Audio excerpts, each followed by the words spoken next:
despise you, enslave you, who regulate your lives, tell you what to do, what to think, or what to feel, who drill you, diet you, treat you like cattle, use you as cannon fodder. Don't give yourselves to these unnatural men with machine minds and machine hearts. You are not machines, you are not cattle, you are men.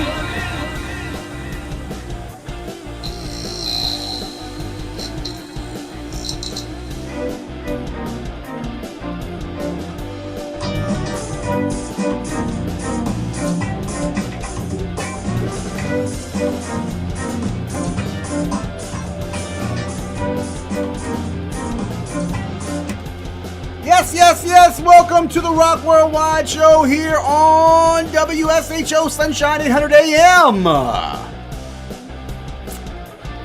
I am your host, Trey Roberts, and in the big chair for the next, I guess for the next 58 and a half minutes, 57 and a half minutes.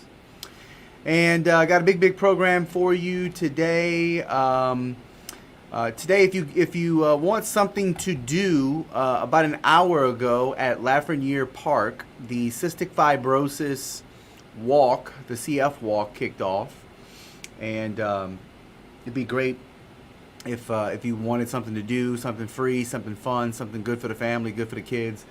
Appears to be pretty good weather out there today, so if you're looking for something to do, head out to Lafreniere Park in Kenner to the CF Foundation Walk, or the CF Walk today. Walk for a Cure.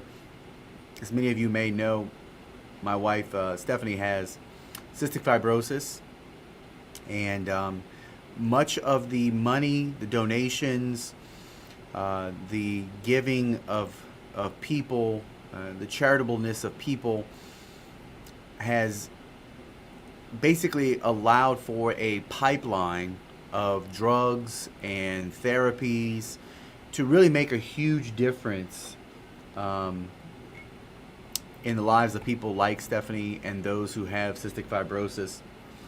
Stephanie is, this being Mother's Day weekend, she's an incredible mother of three. We have a 17, a 9, and a 4-year-old. She homeschools them all. She daily goes through and up until a couple years ago, with the emergence of a real miracle drug, she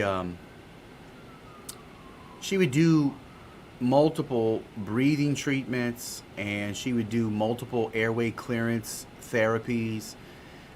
She takes handfuls of digestive enzymes before she eats any meals. She takes a small handful before she eats a snack. Lots of additional vitamins that she has to take because of the nature of CF and what it does to her digestive system and her body's inability to absorb nutrients just to stay healthy. And then she's an animal. I met her, I had just turned 19. She was 17, getting ready to turn 18. Met her at the gym, and she's been an animal in the gym ever since. She's an amazing lady. I don't deserve her on any level. She's an amazing mother. She's an amazing woman. She's a great wife. When I met her, she wasn't a Christian, and shortly after, she became a Christian, and she has been on the straight and narrow path ever since. And it's been amazing. Again, I'm so blessed.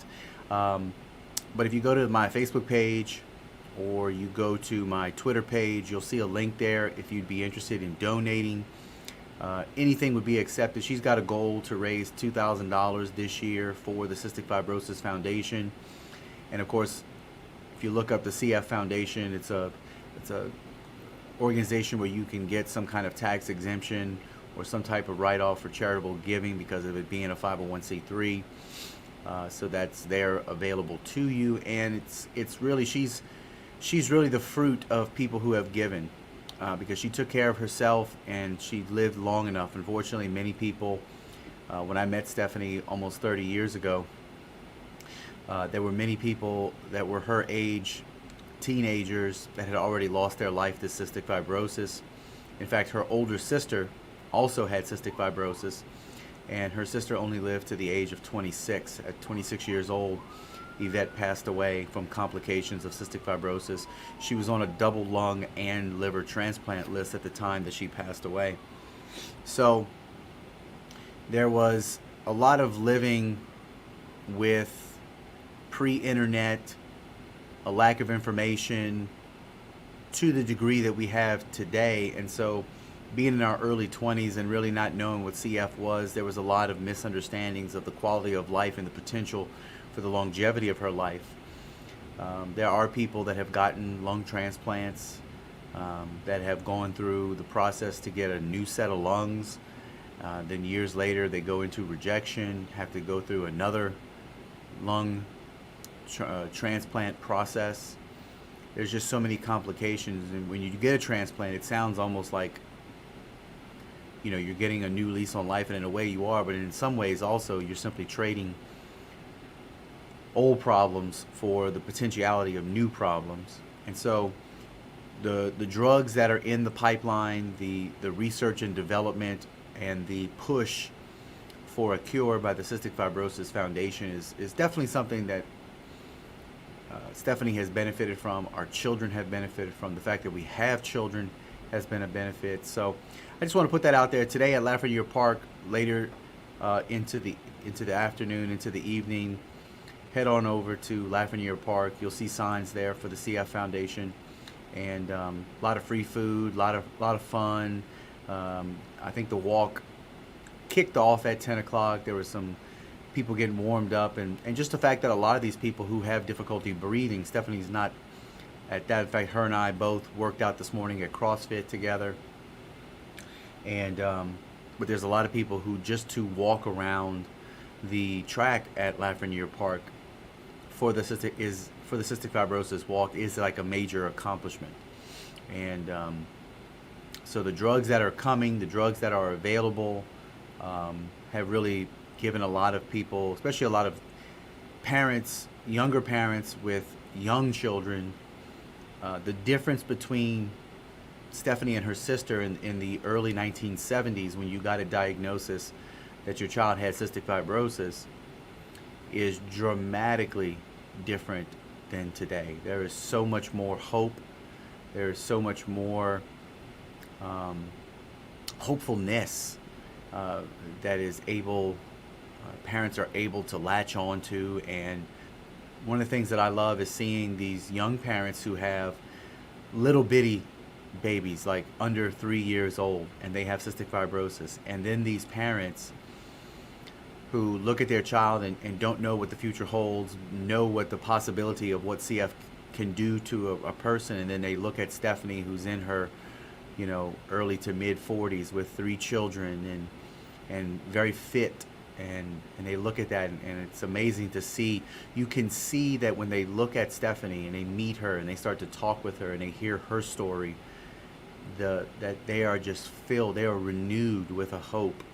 And so, like I said, go to my Facebook page at Kingdom Useful, or my Twitter page at Kingdom Useful. Again, there's a link there that you can give to donate if you see fit. We'd appreciate anything that anybody feels. You know, we'll take anything.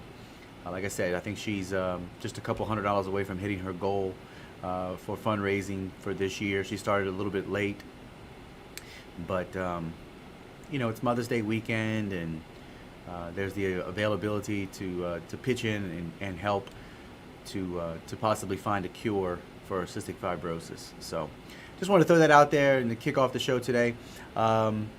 Got a big show, and so let's get into what we normally discuss and talk about here. Let's see here. All right.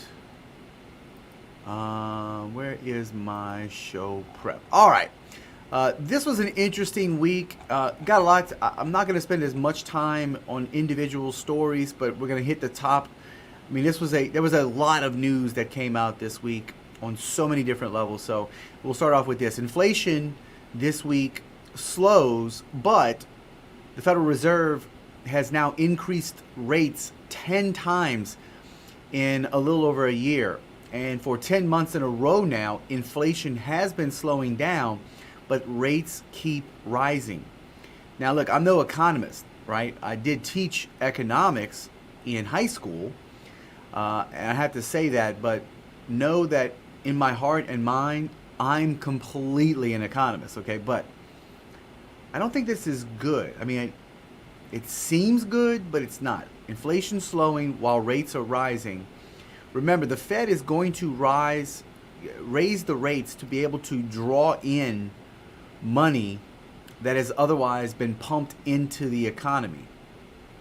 When you have too many dollars chasing too few goods, then the cost of everything begins to go up. But if you can draw in the money by raising the interest rate, so for every dollar borrowed, if you have to send in $2, then you can take that extra dollar and burn it and get rid of it, get it out of circulation, and then you can begin to stabilize the amount of money that's in circulation based on the amount of goods that are being demanded. So the rates are going to have to go up, but it's going to be a while before the rates come down and people begin to really produce things. So we're going to continue to see inflation. And from a political standpoint, there is some hope that if we do kick into even a mild recession sometime toward the end of this year or even the beginning of next year, that will be the final nail in the coffin of the presidency of Joe Biden. Because we have a long history in the United States of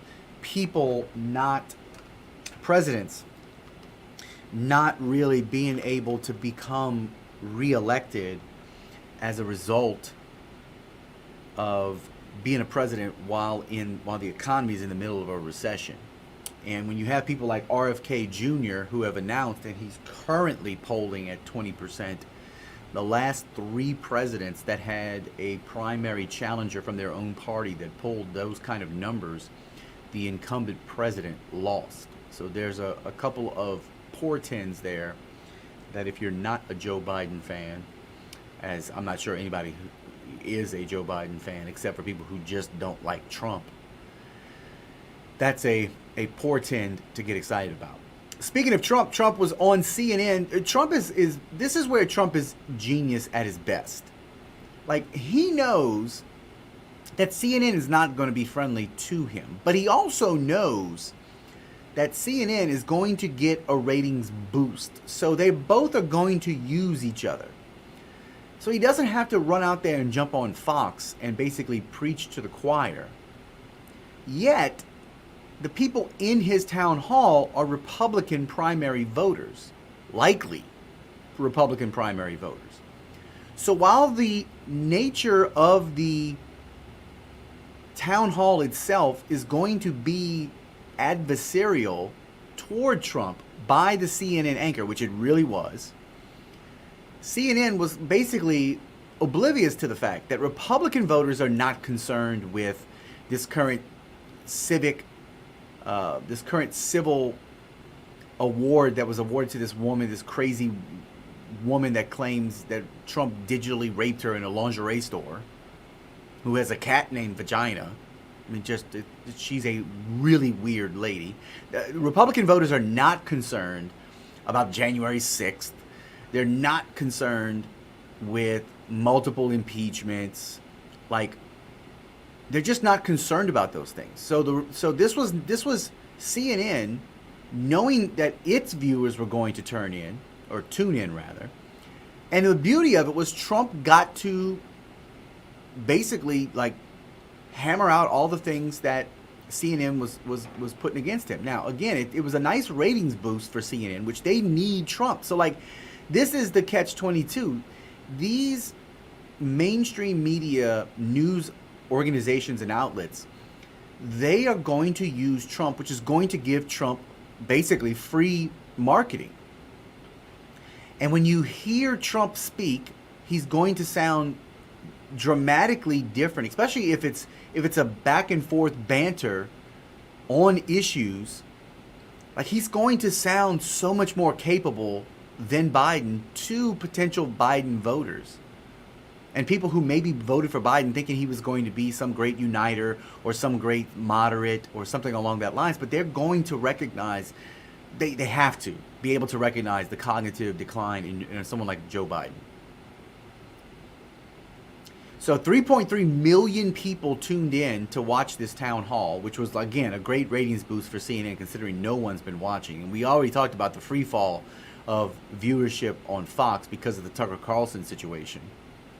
And there's places where you can go and watch the highlights. But the main critique people have is with the crowd. The group of Republican voters, they were cheering Trump and they were jeering the moderator, Caitlin Collins.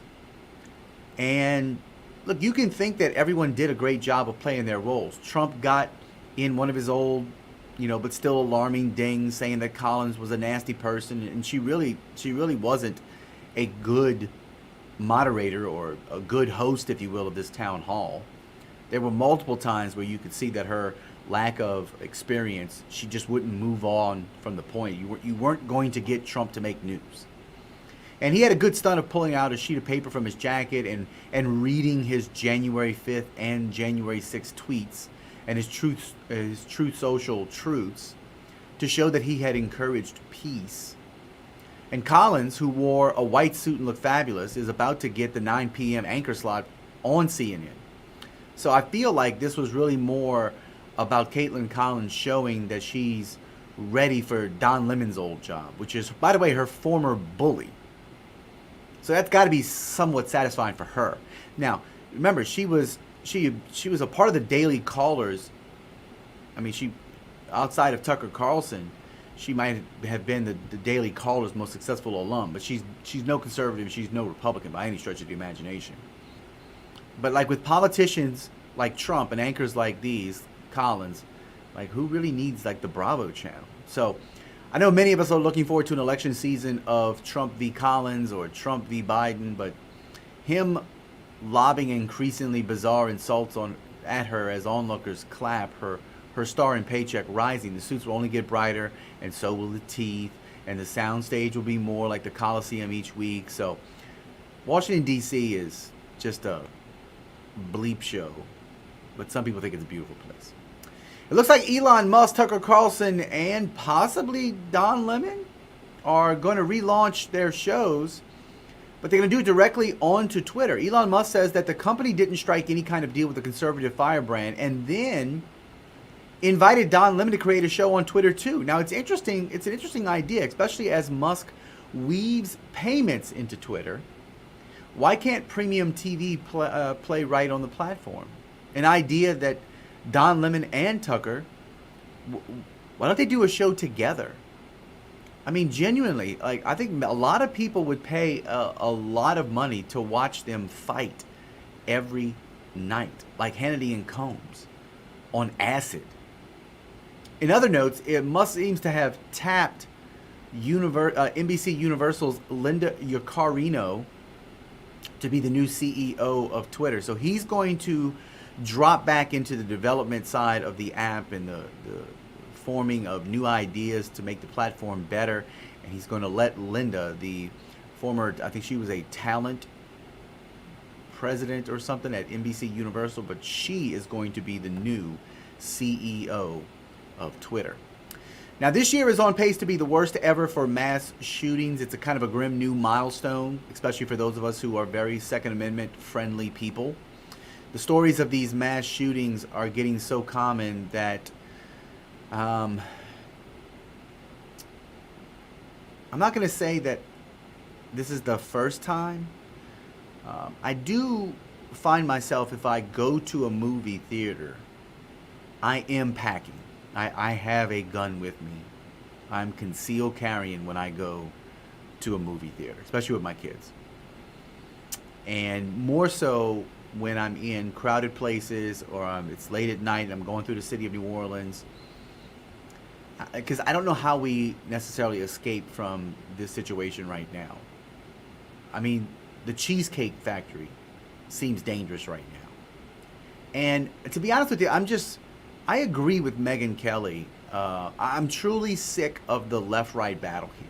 I mean, the reality is we have a lot of guns in our society, and you're not getting them back. You're not going to ban the guns and then enforce that and go get them. You're not, it's just not going to happen. So, all of the anti-gun people, the anti-Second Amendment people who just want to get rid of the guns, you're not being serious. If that's your only argument to try to make a difference in this situation, you're not serious. You're not really coming to the table with ideas. There's a lot of guns, and there's a lot of mental illness. And both things are clearly true. But debating which one is more true is just getting us nowhere. In fact, it's really making things worse. There's an old FBI How to Survive a Mass Shooting video that, once again, is going viral. And it's cheesy and weird, but it's this, for whatever reason, it's the survival course that we deserve. And it's basically run, hide, and fight. Now, venture capitalist Paul Graham resurfaced a chart. And listen, this really does make sense. Now, I'm not saying that we need a one flew over the cuckoo's nest style of mental institution. A lot of our sanitariums and our insane asylums and our long-term mental institutions, by the mid-1970s, the effort coming out of the 1960s into the 70s was to get rid of these institutions because they were just so inhumane. But starting in 1934, you were at about 550 Americans held in mental hospitals per 100,000. And you had about 150 Americans held per 100,000 in prisons. So don't conflate the two. 550 and 150 mental hospital to prisons respectively. By the mid-1970s, by say 1975, we had about 130 per 100,000 in both mental hospitals and in prison. So we had about the same number. In fact, the lines crisscrossed. It looked like the theory of decreasing responsibility, where the lines intersected. Roughly around 1975, 76. So you had, at its height, you had in roughly 1947, at the height of it, you had over 625 per 100,000 in mental hospitals. So it went from a high of 625 in mental hospitals down to about 125 by 1977. And by 2001, you basically had 25 out of 100,000 that were being held in mental hospitals. But the number in prison jumped up to 600.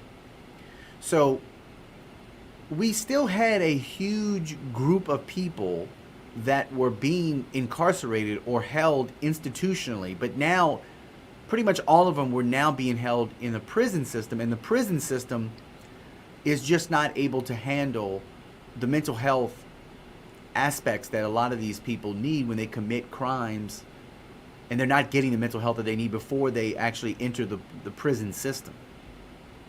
So there is a conversation to be had about the possibility of bringing back long-term mental health institutions, because there are a number of parents who are raising children right now who know that there are psychopathologies that their children have. These people are sociopaths or psychopaths, and there's no place to put them where they can be given the compassionate care that they need as human beings, while these people are going to grow up and ultimately become people that have the potential, the propensity, and the high probability that they're going to do something dramatic to hurt other people. The other thing is that if you look at most of the mass shootings, whether the ones this year or in the past, I can't think of any that were somehow not soft targets. And when I say soft targets, they were places where if you wanted to have huge amounts of carnage, maximum carnage created, with the least amount of return fire, you went to the places where these mass shootings took place. You went to schools. You went to movie theaters. You went to malls. You went to grocery stores. You went to places. You went to music concerts. You went to very public places where guns were more or less banned, not allowed, or were simply gun-free zones by law. And also, even in the urban setting, when you have like drive-by shootings, where someone hanging out the side of a car with a machine gun, shoots into here in a local context, shoots into a second line. These are all, or parade routes, these are all places where gun laws are at their strictest. And if they're not outright banned in urban city and big city environments, the process to actually get a firearm legally is so encumbersome that law-abiding citizens who just simply want to be able to defend themselves and have a way to defend themselves, it's made difficult for them. But the criminals are never going to follow the law. That's why they're criminals. They break the law. So it doesn't matter how many laws you have on the books, the criminals are going to get the guns. And then they're going to use them against the law-abiding citizens. Now, this is going to sound counterintuitive, but this is empirically and factually accurate, what I'm about to say, and you can fact check me on this. Kennesaw County in Georgia, several years ago, passed a law that required every head of household had to own a firearm. And the results of that particular piece of legislation that was made by the Kennesaw County, I guess it would be like their city council or something like that, was that from 1 year to the next, but to the tune of 70%, there was a 70% decrease in violent crimes. So the idea of more people that are potentially victims of the criminal element, and especially criminals that have guns, those are the people that actually should be encouraged the most to learn how to get, and also how to store, and also how to use and carry a firearm. And it's not the opposite. It's not, because getting rid of the guns is just simply not going to happen. All right, let's go to the phone lines, and let's go to we'll go to the Table Cafe phone lines here on WSHO Sunshine 100 AM. Welcome to the Rock Worldwide Show with Trey Roberts. Hello, Trey. Hey, Rusty, what's going on, brother? Okay, I'd like to connect something to what you're talking about. Let's start out just for a few seconds with the border. With the what? Border, the illegals. Oh, okay, the border. Gotcha. I think they pretty much have given up on stopping illegals from coming in this country. Our country is going to soon become belong to other people. We're going to be pretty much out on the outside. And I'm connecting that to the crime situation you're talking about. I think they gave up when they played politics with safety. All right, well, let me just, because since we haven't talked about the subject yet, let me just bring the listeners up to speed here. So this week, a Trump era Title 42 was set to expire, and of course, the border is seeing a surge of migrants right now. Families seeking escape from violence and starvation, intermingled with those trying to take advantage of the chaos. And so Texas Governor Greg Abbott, he's been sending many new arrivals on buses to cities like Chicago and New York. And from the outside, this doesn't seem that crazy, so long as folks consent to the trip. New York City is a great place to start an American life, or so I've read.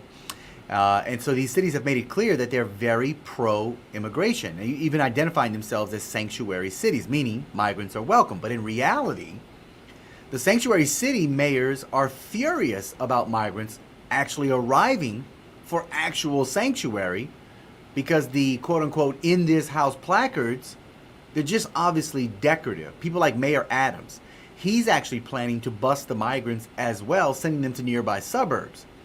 In response, those suburbs like Rockland and Orange counties, which if it's your first day in America and you've already made it to Rockland County by week 2, you'll be complaining that the community board about your neighbor's unmowed lawn have declared a state of emergency to prevent it. But in the oddest detail here, New York's Mayor Eric Adams argued that the migrants are arriving in his city because Southern governors are racist against him specifically. Quote, "Not only is this behavior morally bankrupt and devoid of any concern for the well-being of asylum seekers, but it's also impossible to ignore the fact that Abbott is now targeting 5 cities run by black mayors," close quote, Adams said. But put plainly, Abbott is using this crisis to hurt black-run cities. There is so much to unpack there, but that is what's happened this week. And I listened to Stephen Miller basically say that what the Biden administration did, and I don't know if you're aware of this, Rusty, but like, if you're coming from Mexico, you can't just walk up to the border and claim asylum, because you'd have to make the argument that the democratically elected, due process oriented Mexican government is somehow persecuting you, which is just not the case. So you can't claim. So you'd have to say, well, I applied for asylum in Guatemala, but they denied it to me. So if you've applied and can prove that you applied somewhere else, then you can claim asylum. But again, most of these people are not doing that. So the Biden administration put in something called parole. So if you come there, and as soon as you come to the border, you say, hey, I want to see an immigration judge. Then what they do is they process you quickly. They give you a court date and access to an app that lets you schedule your date with and then they release you into the country. Which is basically like, there's no way that they're going to come find you. So the Biden administration has found a way to get these people in, and then they bus them to places where they're literally going to change the landscape of the electorate. I mean, do you see any other reason, Rusty, that these immigrants are being brought in, these illegal aliens are being brought in, except to affect the electorate? Yes, except for the vote. If these were Europeans, for example, who were going to vote conservative or Republican, they never would let them in. They never. I agree 100%. And listen, Stephen Miller, he said, listen, it's just intuitive. If you're a poor person and you come to the United States of America, and they tell you, hey, the people that have a bunch, we're going to take some from them and we're going to give it to you. If you don't have anything, it's just intuitive to be like, oh, okay, I'll vote for you. It's very unintuitive to say, hey, come to the United States legally. We'll ensure everyone has freedom of opportunity. And the more people that have freedom and more people that have opportunity means that more people will have more. That's not as intuitive. So like, we're already at a disadvantage. But if you flood the country with these people, it's just human intuition to be like, yeah, I'm going to go with the people who are going to give me schooling and food and money and housing. And it's not even a malicious thing. It's just intuitive that seems like the easier thing to do. Yes, and I pretty much think that if this continues, and it seems like I have no reason to think it won't, the voting situation in America will become blue states, even probably Texas, which is for the most part a red state, and that from now on our policies will represent Democratic Party politics, which brings our country, as far as I'm concerned, into a more degenerate type of society. And that's my main concern. But I see a connection between the crime situation and the border. They're pretty much given up. There's not enough people going after the border situation, not even Republicans, and not enough of them. And they're pretty much given up because they think the future belongs to minorities that come from Latin America and so on. And that same thing I feel with the crime situation. Well, can I put my conspiracy theory hat on with you for a moment? Okay. So I've often done this after a national election. I'll look at the electoral map of, say, a state like Ohio. Or Ohio is probably the best one, because in Ohio you have two big urban cities. You have Cincinnati and you have Cleveland. So I'll look at the map, and Republican votes will be red, and I'm looking at a map that's basically like broken down by the counties, right?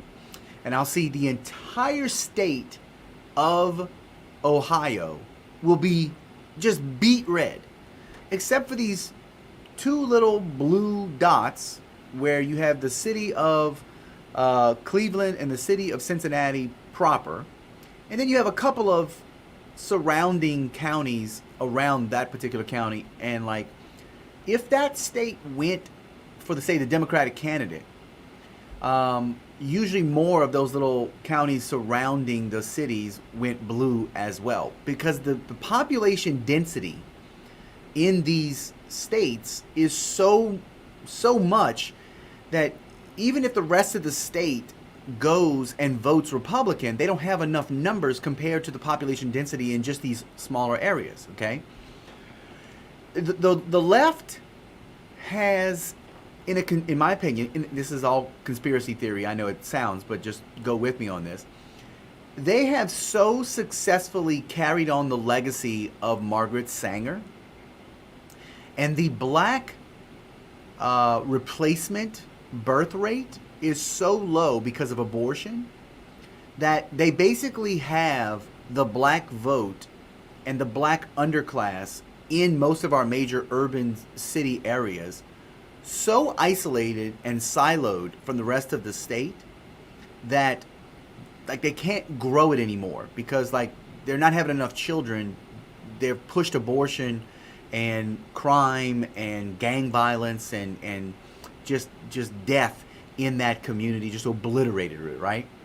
So how can you grow? How can you grow your electorate if the majority of the counties in most states go, except for maybe like the Northeast or maybe the extreme like Oregon, Washington State, California, right? And the only way to do that is to bring in a new underclass of voters that are from the jump dependent upon the government for everything. And the people who go out there and claim we're going to run the government and give to you, all they have to do is just squeeze them into these cities, these big cities that have lots of resources because there's lots of people, and then they basically from the cities can run the rest of the entire state wherever they want to really make sure that it can never, in a national election, it can never be voted for a Republican candidate. And I think that's really what's happening here. Yeah, I think that's the bottom line. There may be other smaller things there, but that's the bottom line. I mean, Biden's basically invited these people in here. He's only been down there once, I think, momentarily. I mean, he's basically, as far as I'm concerned, Trey, he's guilty of treason. He has given our country over to invaders, to foreigners. All kinds of people are coming across the border, cartels, even terrorists. There's no question in my mind this is all treasonable. And there's not enough guts, even in the Republican Party, to push back. There's some people, but not enough there. So they've given up on this. They were talking about hearings for people in 2035 to appear in court for their asylum cases or whatever cases of these illegals. You might as well just open the border. You might as well just say the country's fully open. Well, let me offer some additional nuance and some additional context to this whole issue. I don't think Biden, one way or the other, I don't even think Biden realizes what's happening. Okay, I do think it's the people that are more or less, his what would you call them? His autocratic, the people who are running the government. Okay, I really believe these people have the following worldview. In the same way that Obama, when he got elected, think back to Obama. What did Obama do, Rusty, when he first got elected? Do you remember what he did? Well, I remember he gave away some phones and he gave free tuition. He wanted to give free tuition to college students. And yeah, not a policy decision that I'm talking about here. I want you to think for just a second. I'm going to let you struggle with this and think about this. Think about what Obama, he began to travel. And he began doing this when he first became president. Think about what he did I think I know where you might be going. He was pretty much an anti-American. That's exactly right. He went on an apology tour, right? Apologizing for the United States, for all of its colonialism and all of its warmongering and all the bad that it had done, and slavery and lack of acknowledgement for all, right? So like, think about this is before wokeness and everything that we are today with critical race theory. I contend that everything that we are experiencing right now is not a result of the Trump presidency, but a result of the Obama presidency, because he was the one. Chris Pelier and I were talking about critical race theory in the Obama years because we knew that at Harvard, his legal professor mentor was the guy who wrote and created the whole school of critical race theory. Okay? And we could see that he was doing this with these Ferguson and George Zimmerman and all these different, what was the big guy, I can't breathe, Eric Gardner and all these different people, Freddie Gray in Baltimore and all this. This was all under the Obama administration. Now take that and move it forward to today, and it's the same mindset of people that view the United States as wealthy because it got wealthy off of the backs of third world countries.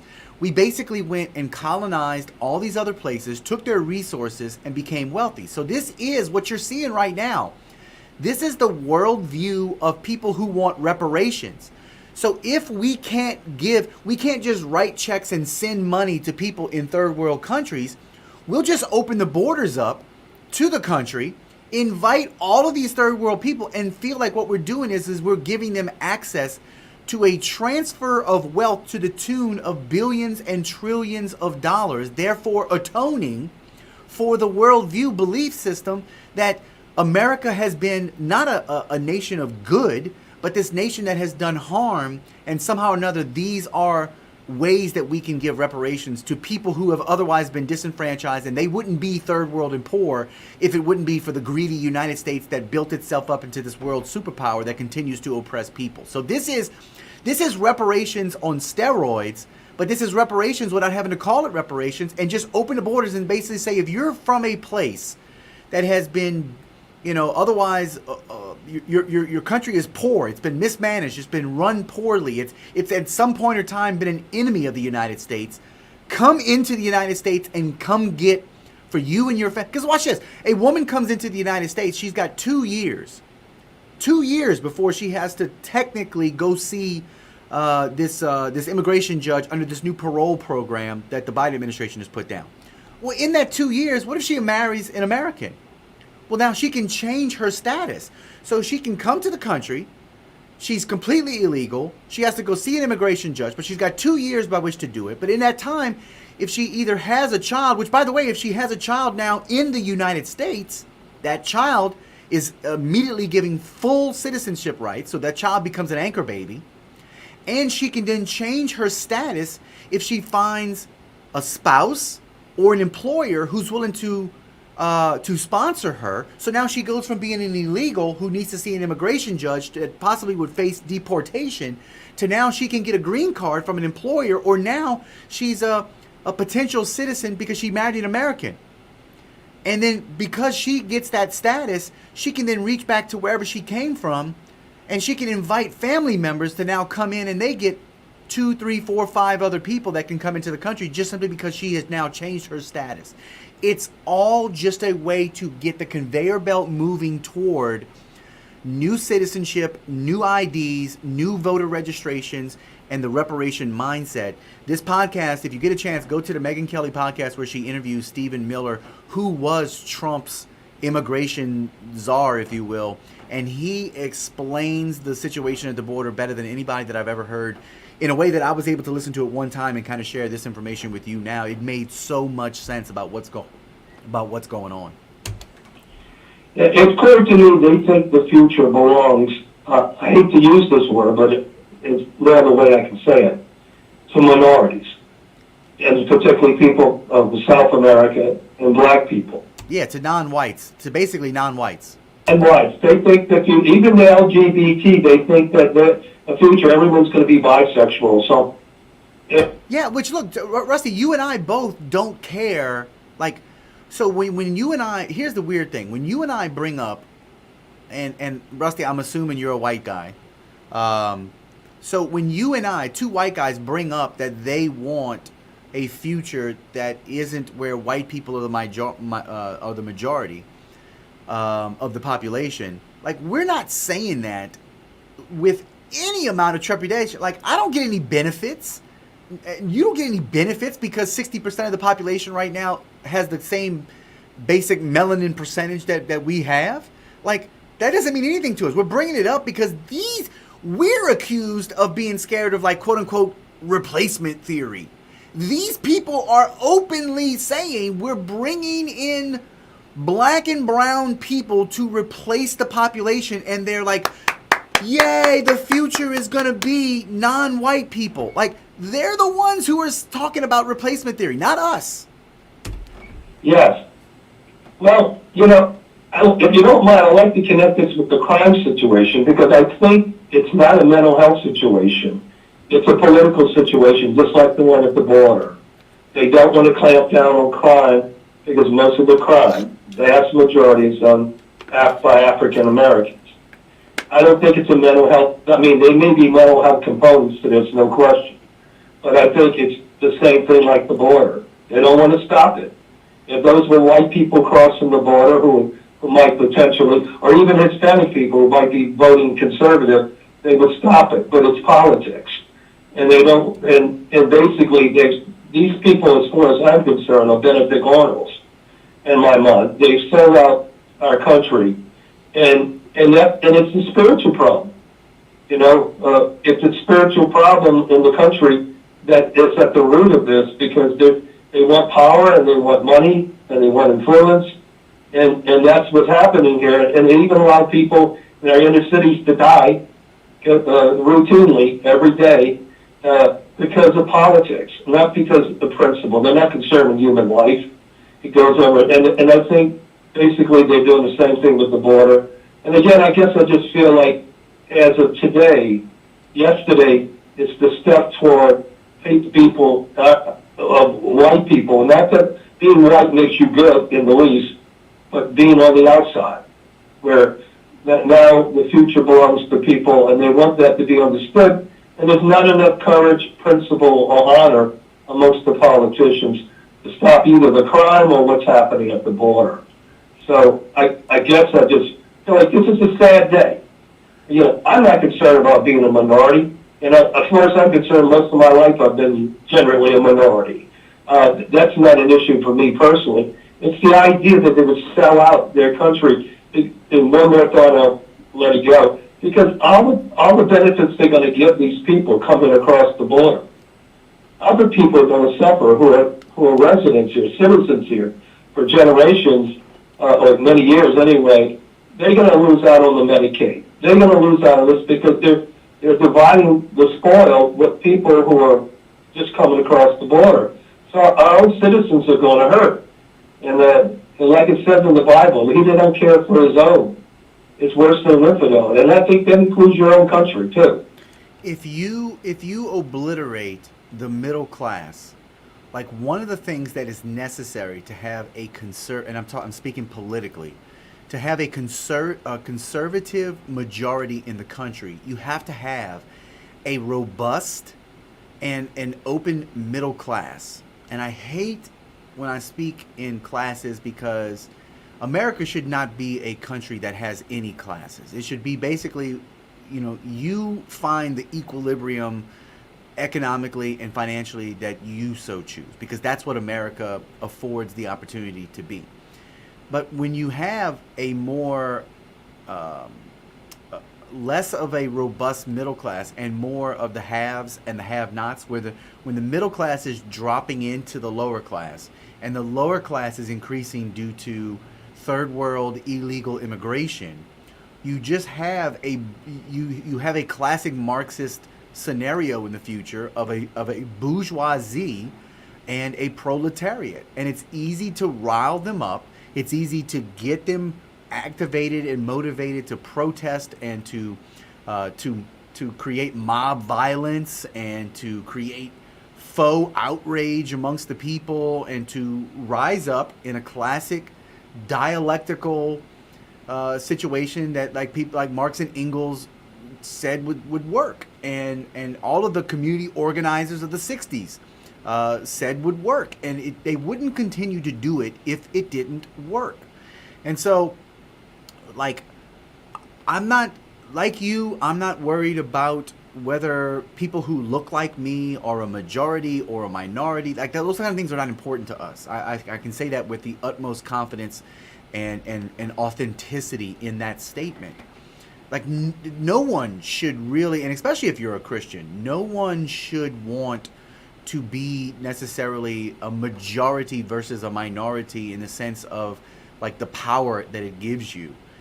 We should all this goes back to our conversations over the last several weeks. Like, if we can somehow step back from this system that we see, and look, we can lament what we see happening in our country, because these people don't see the country as having any potential for good. They only see it as the potential for oppression and the potential for harming people that they want to keep permanently as an underclass for their benefit. And these are the elites that it doesn't matter if they're Republicans and Democrats. We can't identify with either one because these same elites they all come from the same educational basis, and they all come from the same university system, and they all come from the same government apparatuses. And so it's just we're the outsiders. We're literally politically homeless. If you are conservative and you are Christian and you just really want to try and represent Jesus to the best of your ability, congratulations, you're the real minority in the United States of America in 2023. I agree. I have no fear of being an outsider, except that I do fear for people that are going to be hurt by this incursion of people coming in, the people that have been living here as citizens. They're going to be hurt because, regarding jobs for black people, but not everybody, but particularly black people who need jobs probably a lot more because of a lack of opportunity. They're going to be hurt by all this. And Rusty, that feeling, that sense that you just described, that sadness of the harm that is being done to these people who are otherwise like helpless, and they are innocent in the sense that they're being trafficked, right? I mean, it's in essence it's slavery in modern day because they have no rights. And people are using them for financial benefits, whether it's the coyotes trafficking them in or the people sending them in and getting really low wage workers for their businesses. It goes all the way up to the small business owner. But this transcends even that, because like the way we feel about this issue is really not all that different if we're honest. Like, we don't want to see children getting their genitalia cut off because of the politicization of the trans movement. Here's one that's not popular, but if we're honest, it's true. I don't want to see a little boy who might, because of some genetic disposition, grow up and be a homosexual.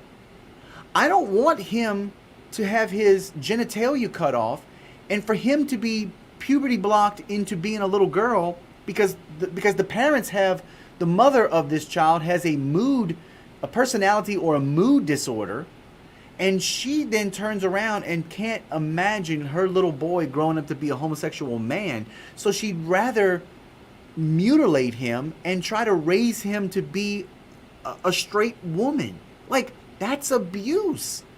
Like, and if we could call things mental disorders, or if we could call things like psychological issues, or we could call things like what they actually are, there would instantly be empathy and compassion for those people.